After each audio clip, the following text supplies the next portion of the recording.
বিশ্বকাপ থেকে হয়তো ইরান বিদায় নিয়েছে, কিন্তু স্মৃতি রেখে গেছে। কোচের আক্ষেপ, ইরানকে কিন্তু আসলেই উঠতে দেওয়া হয়নি। গেছে কালকের গোলটা কিন্তু হয়েছিল, কিন্তু এটা বাদ পড়ে গিয়েছে। এই রাজনীতি ফিফা বিশ্বকাপেও ঢুকলো।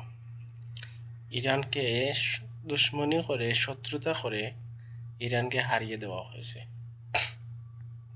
নইলে ইরান আজকে নকআউটে যেতে পারত।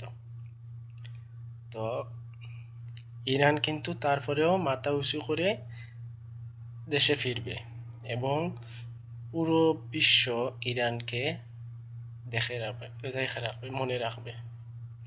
ইরান এমন একটি রাষ্ট্র, তারা কারো কাছে মাথা নত করে না।